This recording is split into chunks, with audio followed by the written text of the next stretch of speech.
'tis the season. We're here. We all love it. We all love Christmas, but we also know the holidays are stressful, right?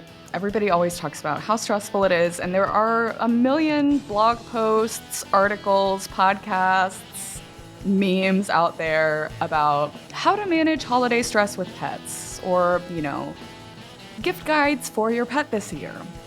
So we could certainly have a conversation like that on this podcast. It wouldn't be a very off-brand, but why not just kind of have some fun? So we wanted to just get together today and have some holiday-themed animal fun.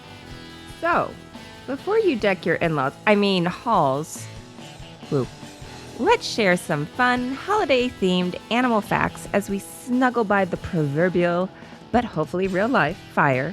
Not too close, though. Sipping hot chocolate and petting the dog or cat that's snuggled into your lap. Welcome to Barking Mad, a podcast by BSM Partners. We're your hosts, Dr. Stephanie Clark. And I'm Jordan Tyler. Somebody was talking the other day about how fireplaces, they're not putting fireplaces in modern, home builds these days because, the wonders of central air and heat. But man, do I love a good fireplace, and how I feel it's kind of sad that people don't get them anymore. Let me tell you, I always got to tell you a personal story. So let me just tell you about my life. So when the tundra came to the Midwest a couple weeks ago. Christmas early. Yeah, Christmas and Thanksgiving. We're having a white Thanksgiving. Our heat went out. Not a big deal. We have a fireplace, right? Except our fireplace is electric and it turns on with a remote. And our lovely selves, the batteries were dead. And we didn't have any spare batteries. So our heat is out. We have a fireplace. No batteries. And we can't get to the store. So we just stared at the fireplace and imagined us being warm. No. I should rewind that. My husband braved the cold and the blizzard and got the 3 AAA batteries that we needed. Jonathan saving Thanksgiving, Christmas, whatever that holiday was. 1 AAA battery at a time.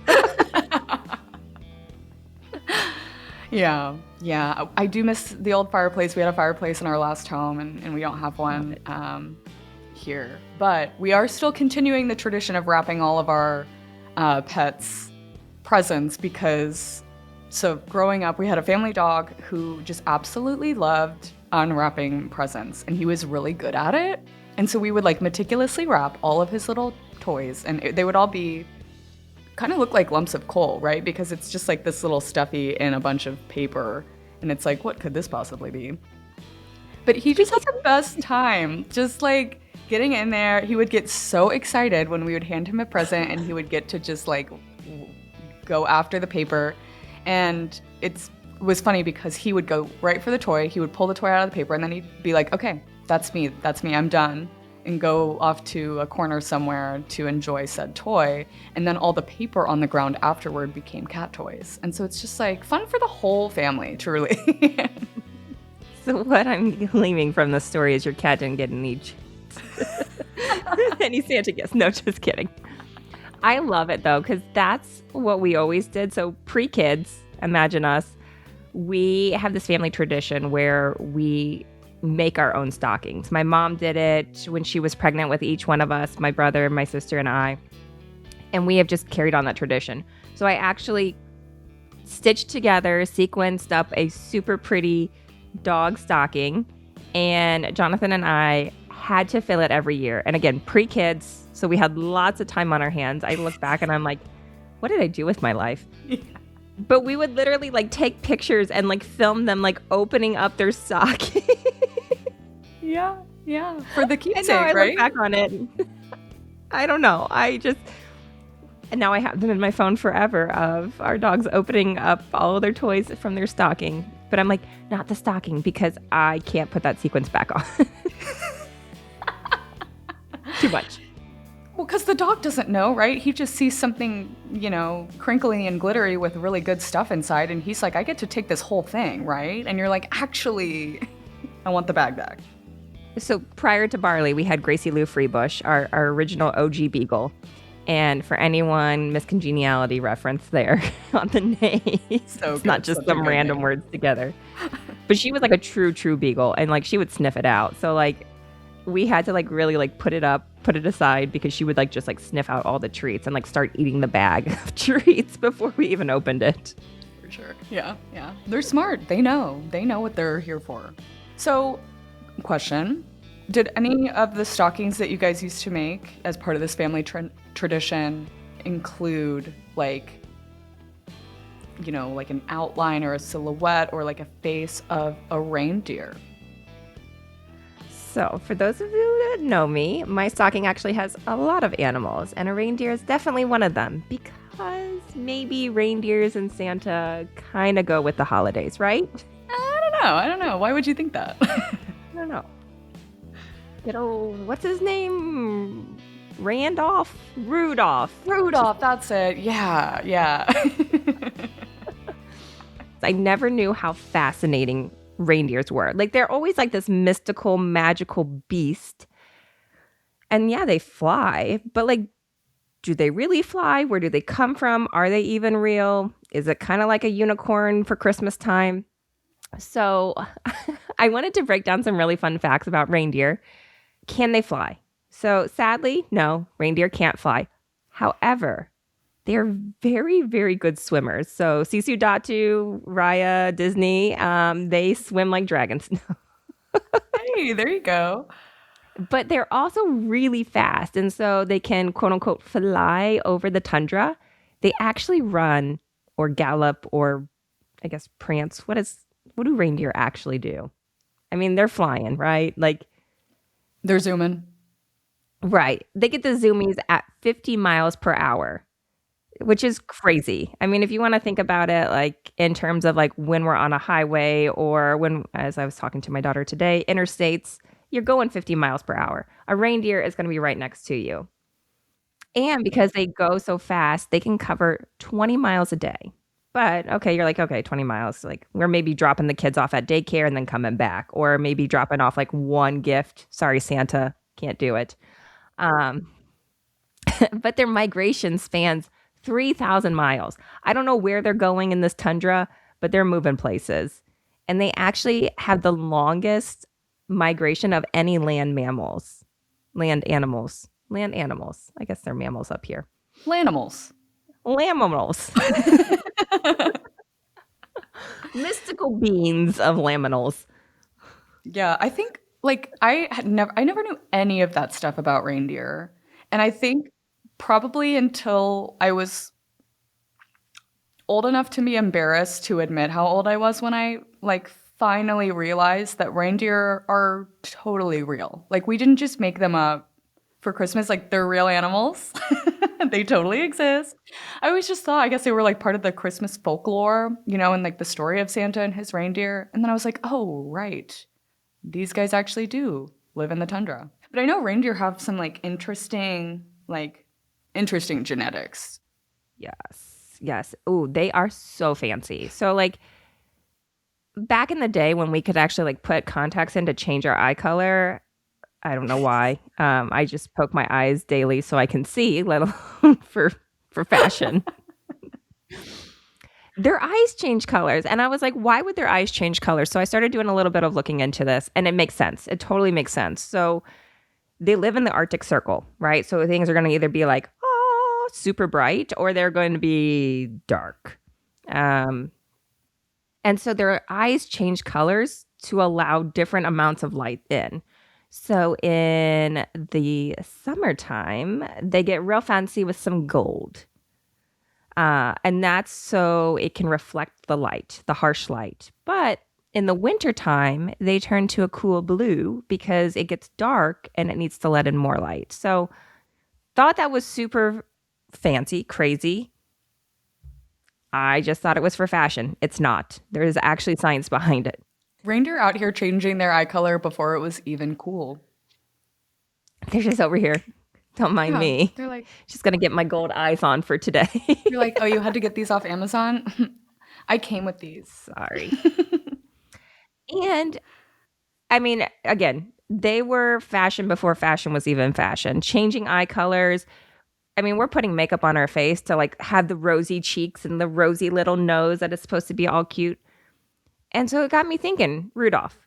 He has this shiny, glowy nose. Okay, cool. It works in a blizzard. You can see. But like, do reindeer actually have glowing red noses? And dare I say, actual researchers did a study on this. Yeah, they did. And the answer is, drum roll, please. Yes. Yeah, their nose can turn red, just like our nose. And it's because all of the blood vessels that are isolated and come together in the nose.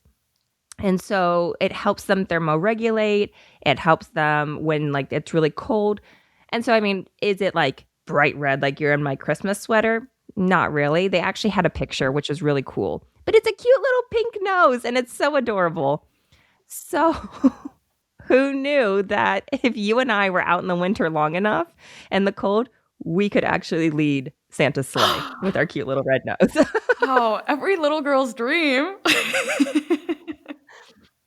What is the girl version of Rudolph? Ruseloff. I don't know. Rudolphia. There we go.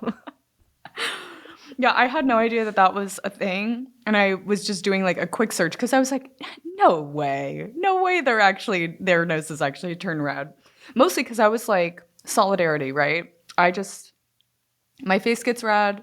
I have rosacea, but also like in the winter, a girl is constantly blowing her nose and she's walking around like that little girl in the Puffs Kleenex commercial. Yes. And I'm like, okay, I'm basically like Rudolph the Red-Nosed Reindeer. But I thought it was so cool to learn that it actually has like, okay, like scientifically, they have done this to adapt to the super cold climates that they live in. And I saw, it must have been part of like some of this research, but I saw it was like a heat map of a reindeer, and it was like showing where all of its like body heat like is, and it was just like his little snoot was all lit up because it's all warm in there. I mean, like normal spots, like armpits, groin area, nose. Yeah. We're protecting vital parts of the body. Absolutely. So yeah, the more you know. Rudolph really could have had a red nose, and all of his brothers probably did too. And sisters. Theirs just wasn't as bright. Yeah, Rudolph just was really, really warm, particularly warm. Those are my fun facts about reindeer, but reindeer aren't the only cool winter animals. No. So take it away with some Arctic animals. Yeah, as we were kind of thinking about like animals that are associated with like Christmas, holiday times, reindeer obviously, but there are other animals that like adapt the way that they look and the way that they behave in order to like, you know, quote unquote, winterize themselves. So like they have this kind of like built-in like winter coat or like winter gear that helps them get around and like be safe and shelter and all these great things in the winter. So a really good example is the Arctic fox. So usually the Arctic fox is like a brown, like earthy tones, right? And that's for camouflage. So it helps them blend in when there's not snow all over the ground and it's more earthy. But then when it starts to snow, when the weather starts to turn, they'll actually like their whole coat will change and become this like Arctic white, like this pure white.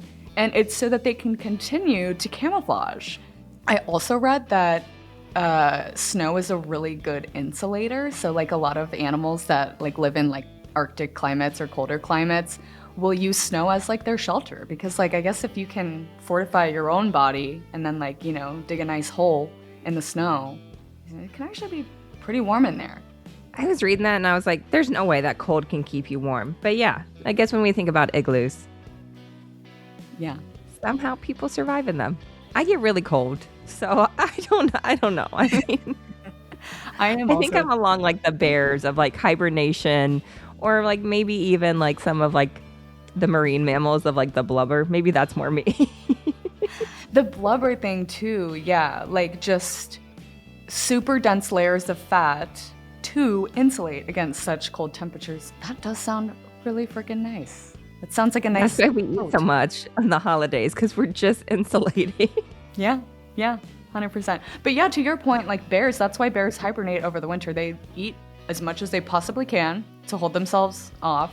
And then they find a nice little den and crawl in there, and they just sleep for the whole winter. And that's so that they can conserve energy. Their metabolism slows. And bears aren't the only animal that hibernate, but they're a really good example of how the animal kingdom, like certain species in the animal kingdom, they just know these things. They know that's what they need to do to live another year. And it's just like part of their behavior. So super fascinating. I think it's cool, like, and just speaks to like animals are so resilient. Yeah, and speaking to the resilience, let's talk about dogs and their double coats.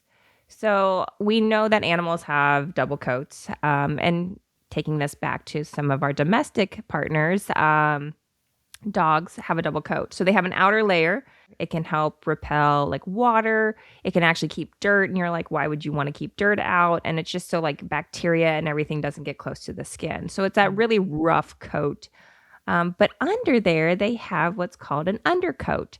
And this is different. It's kind of more soft. And what it can do is it can really insulate the dog. So sometimes we see, for instance, like huskies out in the snow, and we're like, oh, those poor dogs must be freezing. How dare them let those huskies out? But really, they've got more insulation and fur than we could ever dream of in a coat. Yeah. But at the same time, we think, oh no, those poor huskies out in the summer, right? Especially like in the Midwest, like seasons happen and it gets super cold and it can get super hot. But that undercoat actually can trap pockets of air to keep the animal cool. So it always begs the question, do we shave these dogs in the summer? And the verdict is, please don't. Don't shave them like a lion. Don't shave their undercoat. Shame. No, just kidding. But yes, it may feel counterintuitive to have a double coat in the summer. But because it can trap in the cooler air and cool them off, it actually works. I'm not saying that your husky or anyone, or me for that matter, isn't going to be sweating when it's 1,000 degrees out in the Midwest, but it actually isn't just trapping in that heat too.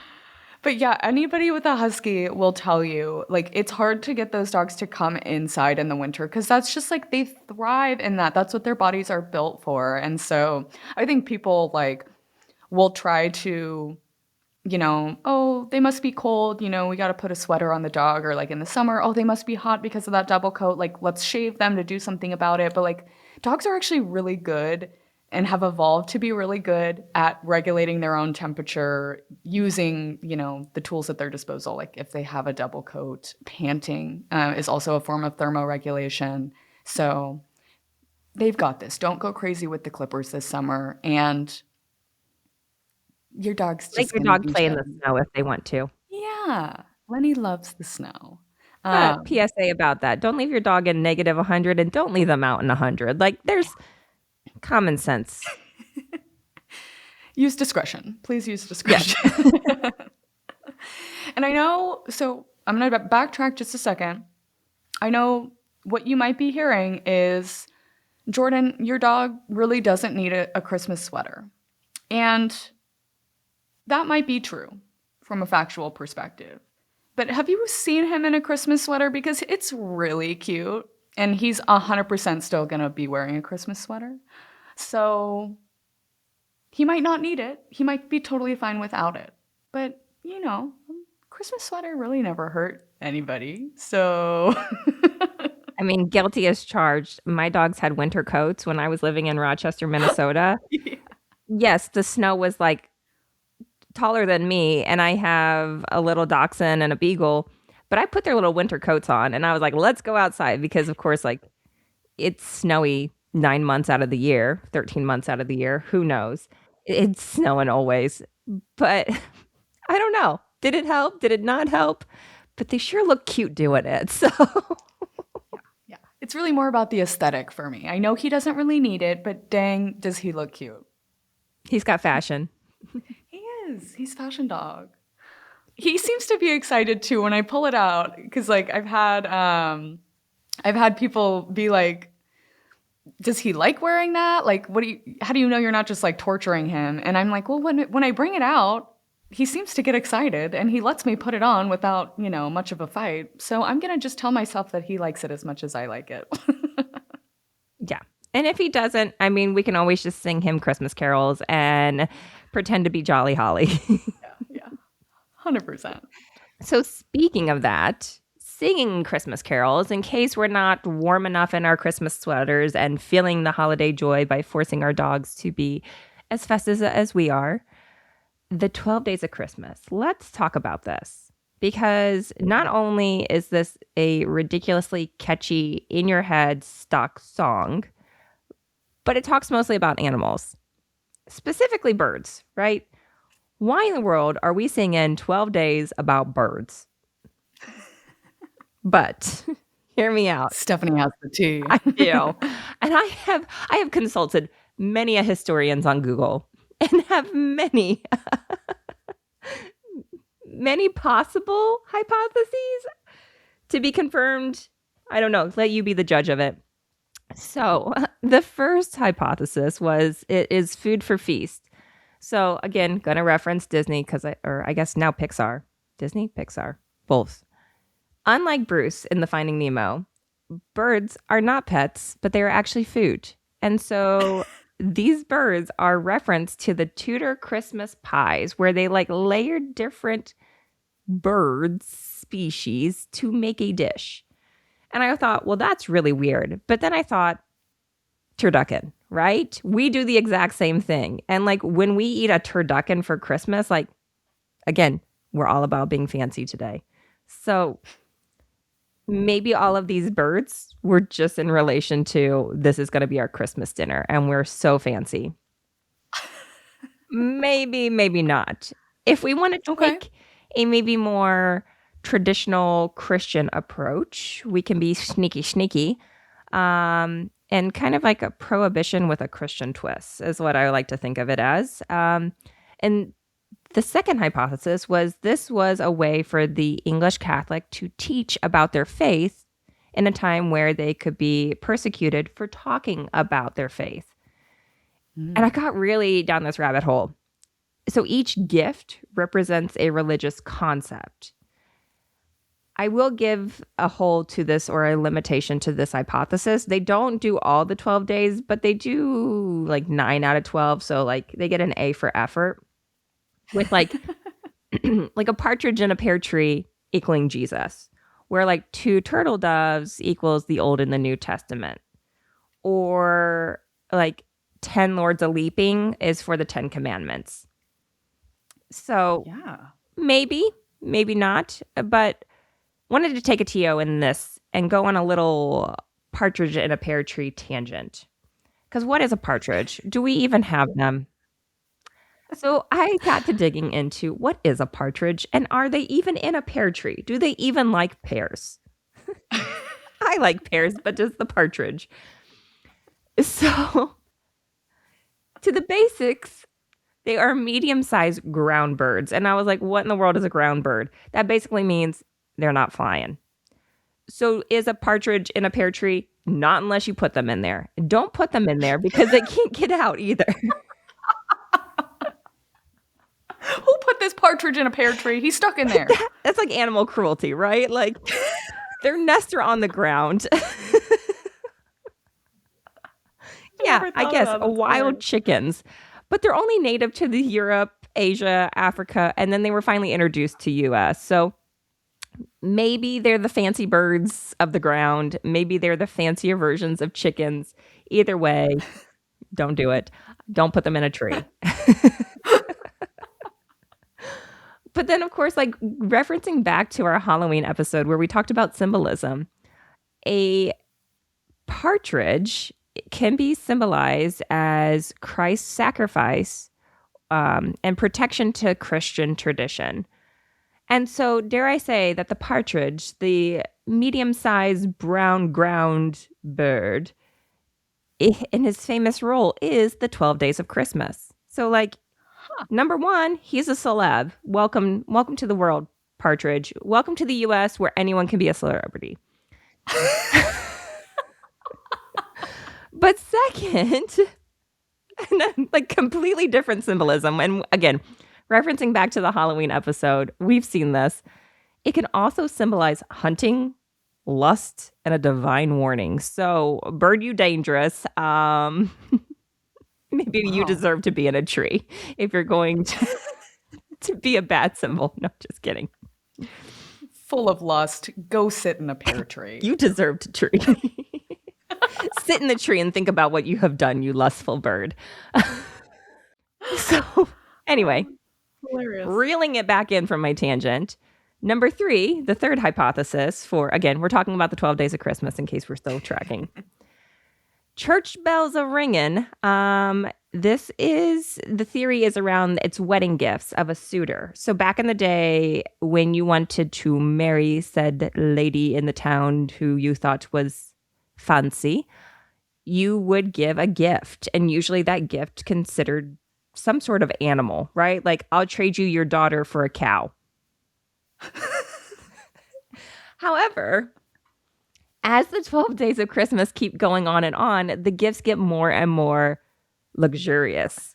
And so the suitor is really trying to like win this lady over. Like, if a partridge in a tree didn't do it for you, how about 10 lords a leaping?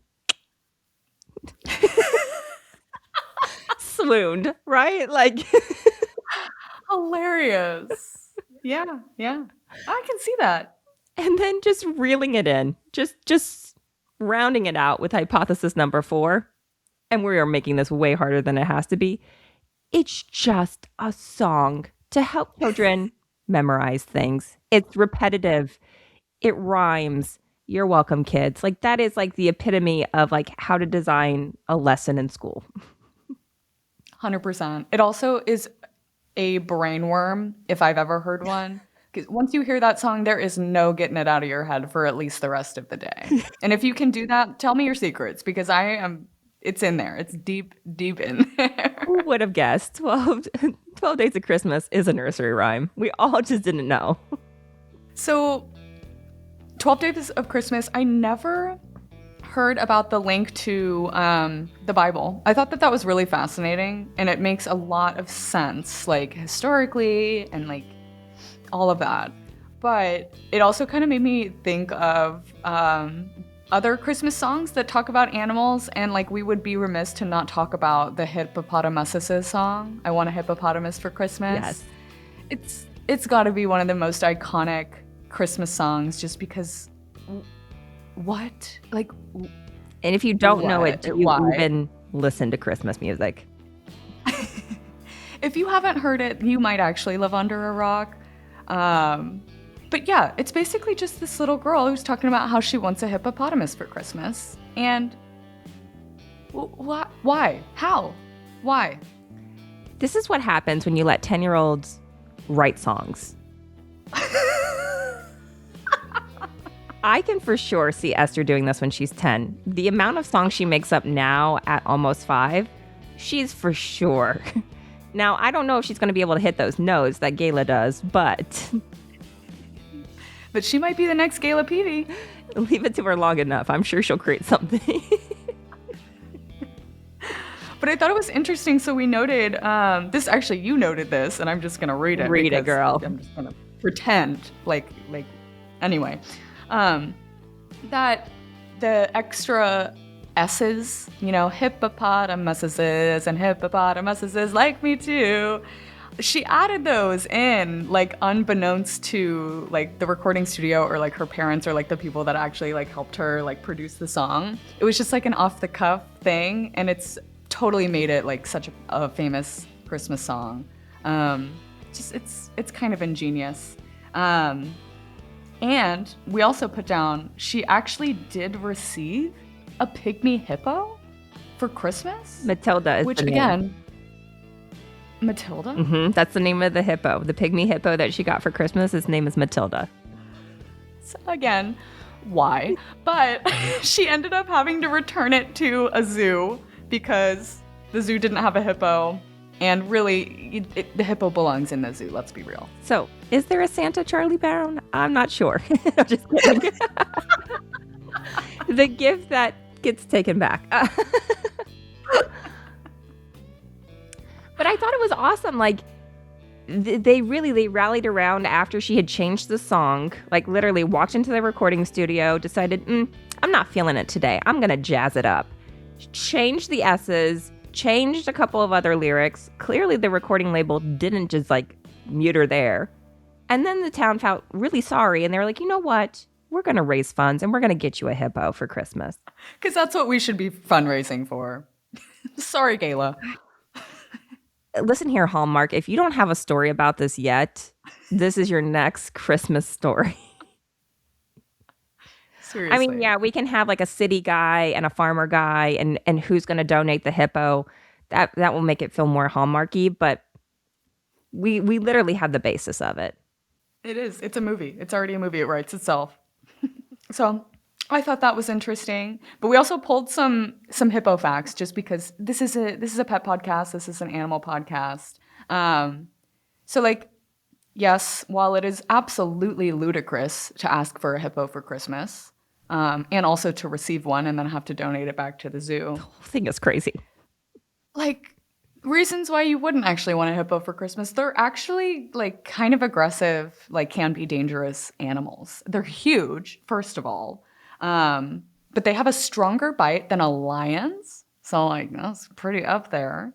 They're semi-aquatic animals. So they're related to whales, but they like the term is they gallop underwater. They don't actually like swim in the conventional sense.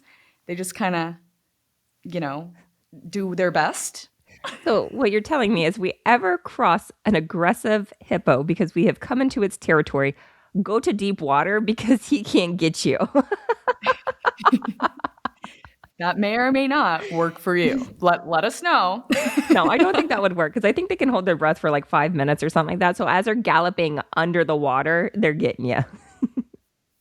Yeah, true. Best to just avoid. If you see a hippo in the wild, just don't, If you see a hippo in the wild, where are you? No. Yeah, also that. But a couple fun facts about hippos. So they actually produce their own sunscreen, quote unquote. It's this pink oily substance that helps to keep them like moisturized and also protected from UV rays. And diving deeper into the pink hippo lore, they actually produce bright pink milk. So like what you're saying is they're the OG mean girls because they're wearing pink not just on Wednesdays. Every day they're wearing pink. I just think it's interesting that it's bright pink, right? Like, yeah. I mean, I've seen green and blue and white and yellow milk, but never pink. Yeah. Which is kind of a bummer because like it seems like the most fun color. Okay, so I feel like we've gone through a lot of wild animal, holiday-themed lore. We've talked a little bit about dogs and why they're special, winterizing themselves and then de-winterizing themselves based on what they need from a temperature standpoint. But let's talk a little bit about cats. I'm going to skip over the Yule cat thing for now and we can maybe come back to it in the essence of time. No, we have to talk about it. No. We can wrap Yuletide cat up in a minute. All right. So to kick the Yuletide cat off, as I was looking up, there are some fun traditions, especially in like Nordic Europe, where they like use animals as like symbols for, like statues or like things they construct around the holidays. Look up the gavel goat perhaps is a better pronunciation of it. In Sweden, I'll let you find that one out on your own. But I wanted to talk a little bit about the Icelandic Yule cat or the Yule how they say it in Icelandic. Yeah. Props to you for even attempting it. Clearly, I didn't even write it down because I was like, I don't feel like I can even spell this correctly, copying it from Google. But essentially, so it has to do with this poem that was written in 1932 that was meant to motivate wool workers to finish their tasks like around the holidays. We all get a little groggy when it starts to get cold and the holidays creep up. But it's kind of evolved into this like this tale that people in Iceland tell their children. And it's basically like like the idea of Krampus, but like cat form. Like the Icelandic Yule cat will come for you if you don't appreciate the Christmas gifts that you got, specifically like if you got like a sweater or like a pair of socks for Christmas. If you're not wearing that sweater, the Yule cat knows, and he's going to come and he's going to eat you alive, which is jarring, I will say, but probably works. I have some people in my life that I am a gift giver. Like, I don't like to receive gifts, but I love giving gifts. Like, don't send me a link on YouTube, good Lord, on Amazon of like what I need to buy your kids. Tell me what they like. And then my brain is just like, I'm going to get them something crazy. I'm going to get them this. They're going to love it. But if you do not show genuine excitement when you open my gift, I die on the inside. Like, literally, just put me 6 feet under, maybe 18 feet. I don't know. So you know what? This monstrous cat should eat people who are not grateful for gifts. We're taking a stand. Say thank you. Because you never know. The gift giver may get more joy out of giving gifts than receiving. Yeah, it is true. It goes both ways. But yeah, I thought that was funny and kind of like a dark tale around like this happy, cheery time. Like there's also some darkness to it. And if you've heard of the tale of Krampus, which I think is a German thing, I'm not really sure. David Perez, who was on our Halloween special because he is like a Halloween aficionado. It's his favorite holiday, and they go all out for it. He has replaced his skeleton hand like candle holder that he had on his desk and all the Halloween decorations that he had pasted up across the office with a poster of Krampus that's just like sitting on his desk. And it's just like this demon Santa Claus. And it's like the least cheerful thing I've ever seen. And he's like, yeah, it's Krampus. So anyway, go look up Krampus if you've not heard of it, because it is also a dark twist on the usual cheery holiday type of lore. So eat, drink, and for the love of the Yule cat, you better be merry and thankful. You better be merry. Yeah, now we can talk about cats. Regular cats. Yeah, I mean, Yule cat is a cat, but it's more of a fictional cat. But let's talk about, real cats, our cats, and Christmas. Why do they love Christmas trees so much is actually what I want to know. I mean, first off, who doesn't love Christmas trees, right? That's true. I mean, I gave birth to Buddy the Elf. I'm also Buddy the Elf. So my daughter loves Christmas. Like, and I don't think anyone could have loved Christmas season like more than me. Like, I am Buddy the Elf on steroids. She can. So we got a new tree this year. Literally after Thanksgiving, I was like on Amazon, like looking at trees on Home Depot, and my husband like calls me out on our way home from Thanksgiving, was like, "Are you looking up 9-foot Christmas trees?" And I was like, "No, I'm looking up 8-foot Christmas trees." Big difference. Get it right. So I decided to spoil ourselves, and we got a huge Christmas tree. It's awesome. It's so great. So anyway, set it up, and my daughter literally came home from school and like is crying, clutching her pearls, and just saying like how beautiful this Christmas tree is. So there's also, she sometimes pretends to be a cat and recognizes and identifies as a cat. So maybe there's like some sort of cat love there. I did the same thing too when I was that age. So maybe again, I don't know. She takes after her mom. Buddy the Elf is slight cat. But Christmas trees and cats, they're a match made in kitty heaven, and it's because they're perfect for them. So perfect. They provide climbing, they provide hiding, they provide lots of fun because look at all the ornaments. They're shiny, they dangle, they move, they are asking to be batted.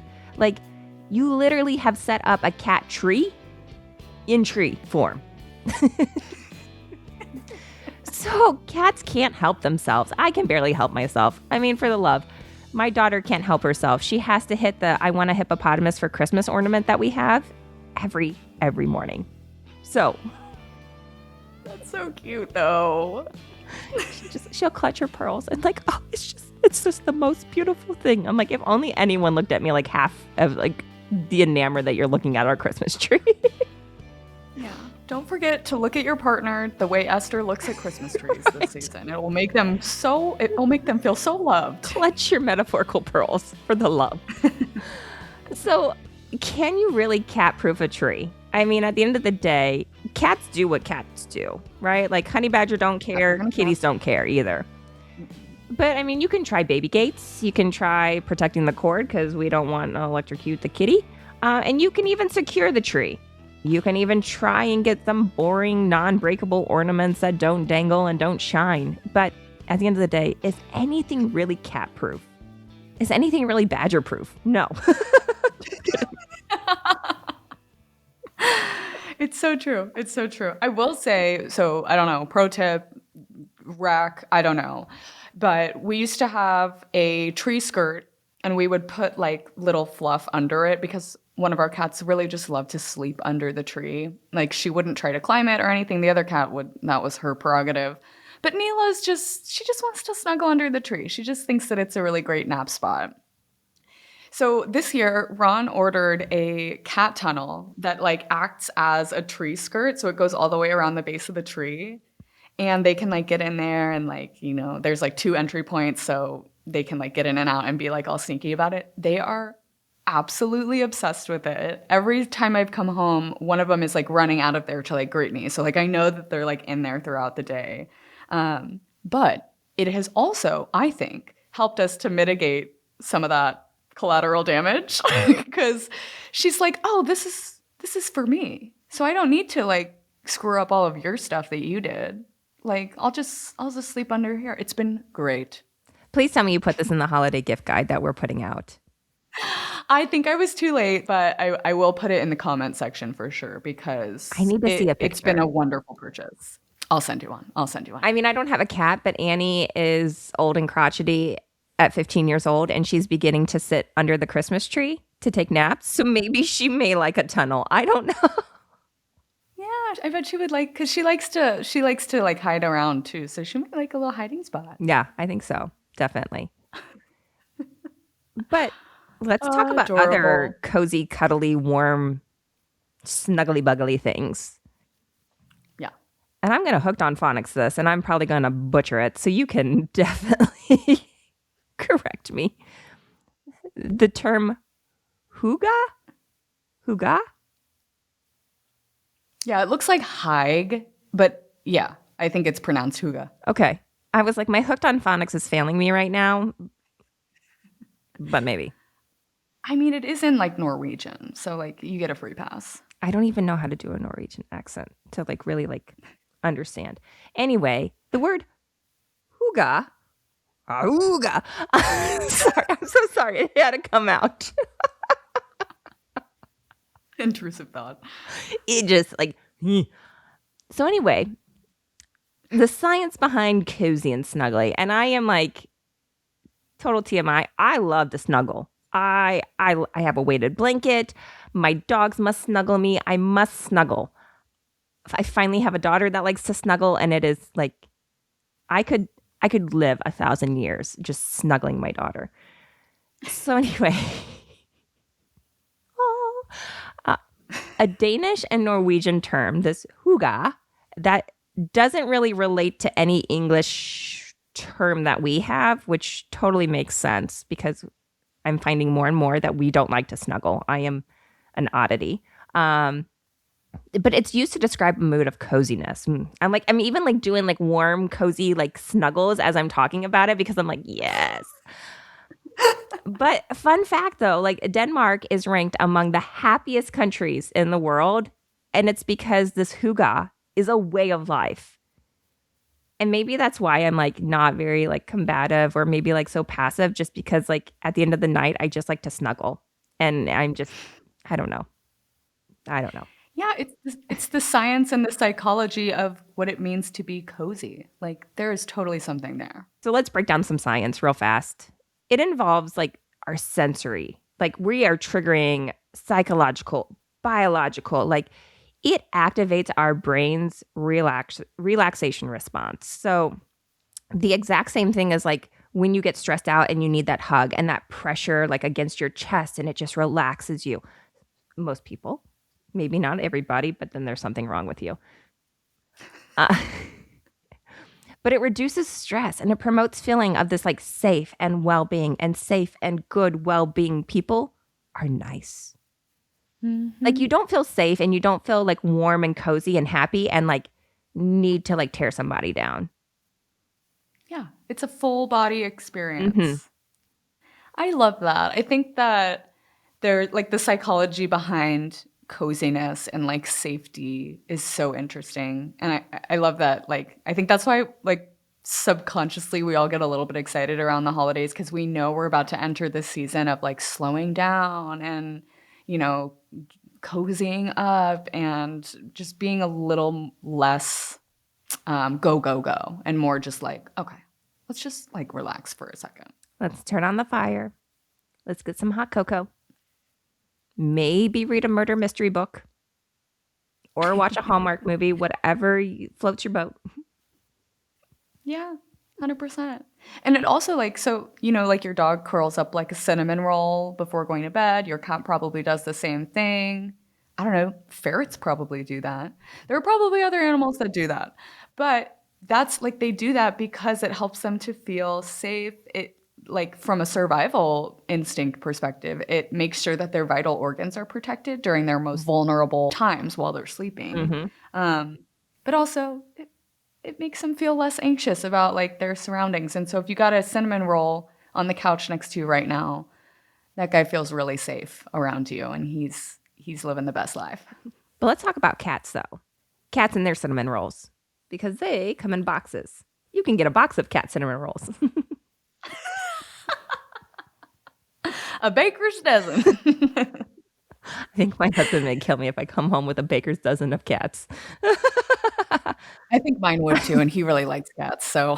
Jonathan is deathly allergic, so. Yeah. He might actually die. It will give the gift of keep on giving. Give the gift of cardiac arrest this Christmas. So do you want to wrap up and let's bring some science behind why cats like cardboard? I almost called it cat board. I mean, you wouldn't be too far off. Because, like, seriously, what is up with that? It's like, why do you even give your cat a gift? Just give them the box. Literally. Or, like, cat toys. Why would I spend my money on cat toys when they'll play with all my hair ties that are significantly cheaper? Brands, we're calling to you. Hair ties, boxes. You'll make a fortune. Just market it with a cat face on it and you're good. You're solid. 100%. I'm trying to remember. There was a brand that actually had their shipping box and you could turn it into a cat house. Oh, it's so smart. We didn't have any cats, so we didn't do it. But I was like, that's a fabulous idea. And it's because cardboard is such a good insulator. And so True. Our little snuggly, warm cinnamon roll donuts that we love so much, if they go inside that box, their heat is going to be trapped in. And it's just like this like perpetual warm, toasty box. Everyone likes when their cinnamon rolls are kept on warm. Cats do too. Wrapping it up like a present. Wrapping it up like a dog toy. Shorter, yes. Dare we say less predictable than a Christmas Hallmark movie. But we hope that you enjoyed this holiday special, some fun facts about all things seasonally furry and furry year-round, red-nosed and the like. So whether you are the Grinch or Buddy the Elf, solidarity. The holiday season is upon us, and life can be beautifully stressful. But in the midst of rage wrapping, take a beat, because you deserve it. You do, trust us. From the Barking Mad family to you and yours, may your Christmas and holiday season be merry and bright and full of pets. Watch out for the Yule cat. Thank you for tuning in to another episode of Barking Mad. If you want to learn more about BSM Partners, please visit us at bsmpartners.net. Don't forget to subscribe on your favorite leading podcast platform or share it with a friend to stay current on the latest pet industry trends and conversations. We'd also like to thank our dedicated team, Adamiette Thomas, Neely Bowden, Kate Wright, Katie Wolf, and Dr. Katie Miller.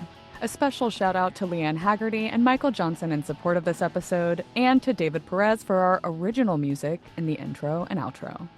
See you next time.